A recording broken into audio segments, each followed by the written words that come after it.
अस्सलाम वालेकुम दोस्तों, ड्रामा सीरियल बड़े भैया की आने वाली किस्तें मजीद दिलचस्प होती जा रही हैं। वानिया हसद की आग में जल रही है क्योंकि घर के तमाम अफराद महविश की तारीफों के पुल बांध रहे होते हैं। वानिया को लगता है कि घर पे उसका कब्जा खत्म होता जा रहा है और यही सोच के वो और भी ज़्यादा गुस्से में आ जाती है। क्या वानिया कोई ऐसा कदम उठाएगी जो घर का माहौल बिगाड़ देगा या महविश सब कुछ संभाल लेगी? फरीहा की तबीयत खराब हो जाती है। पूरा घर खासतौर पे महविश उसकी तीमारदारी में लग जाती है। समीर वानिया से आके कहता है कि तुमने फरीहा का एक बार भी हाल चाल नहीं पूछा आके। महविश भाभी को देखो, वो सुबह से उसकी तीमारदारी में लगी हुई है। ये बात सुन के वानिया में और आग भड़क उठती है। वो कहती है कि क्या हर वक्त महविश महविश महविश होती रहती है? मेरे कान पक गए हैं हर वक्त महविश का नाम लेके।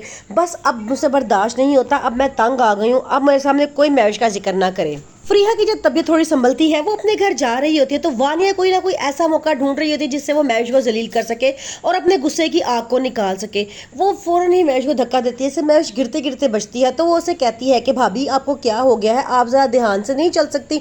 वानिया को बड़ा गुस्सा आता है। कहती है मैं तो अपने रास्ते में बिल्कुल ठीक जा रही थी, तुमने बीच में आके सारा काम खराब किया है। मेरी बात सुनो, जो मेरे रास्ते में आएगा उसको वानिया से टकराना पड़ेगा। ये कह के वो उसे एक वार्निंग दे के जाती है कि अगर तुमने मेरे कामों में मुदाखलत करने की कोशिश की तो मैं तुम्हें नहीं छोड़ूंगी। महविश भी बहुत समझदार लड़की होती है। वो एक सुलझे घर से ताल्लुक रखती है, लेकिन वो नहीं चाहती कि किसी तरह भी घर का माहौल खराब हो। वो उसकी हर चाल को नाकाम करने की कोशिश करती है ताकि घर का एक पुरसुकून माहौल बना रहे। लेकिन वानिया के अंदर भरने वाली हसद की आग पूरे घर का सुकून बखेर कर रख देगी। दूसरी तरफ मिशी अलमीर से कहती है कि मैं शादी के बाद मैं सोचा है कि हम दोनों यूएसए शिफ्ट हो जाएं।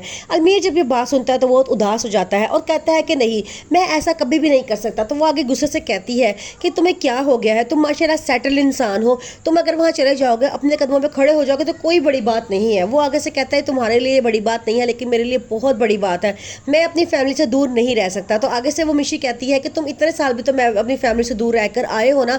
तो वो कहता है कि ये वक्त मैंने बड़ी मुश्किल से गुजारा है, अब मैं उनके बगैर एक लम्हा नहीं रह सकता। अगर तुमने मुझसे शादी करनी है तो करो, और अगर नहीं करी तो अभी साफ जवाब दे दो, मैं अभी इनकार कर दूंगा। दूसरी तरफ अलमीर ने बड़े भाई से साफ साफ कह दिया है कि वो शादी करेगा तो अपनी पसंद की लड़की से करेगा, लेकिन बड़े भाई और बाकी सारे घर वालों को वो लड़की जरा भी पसंद नहीं आती है। वो कहते हैं कि लड़की हम सबसे बिल्कुल डिफरेंट है, लेकिन हम क्या करें, हमें अलमीर की पसंद को पसंद करना ही पड़ेगा। अलमीर उस लड़की से कहता है कि तुम्हें मेरे घर में मेरे घर वालों की मर्जी के मुताबिक रहना पड़ेगा, जबकि वो लड़की साफ इनकार कर देती है और कहती है कि मैं इस टाइप की लड़की नहीं हूँ, ना मुझसे घरदारी होती है और ना ही मुझसे घर में टिक बैठा जाता है। अगर तुमने मुझसे शादी करनी है तो करो, नहीं तो ना सही। अलमीर बड़ा परेशान होता है। वो उसे साफ कहता है कि तुम जानती हो कि मैं अपनी फैमिली के बगैर एक मिनट नहीं रह सकता, ना ही मैं उनको छोड़ सकता हूँ, ना ही मैं उनकी मर्जी के खिलाफ जा सकता हूँ।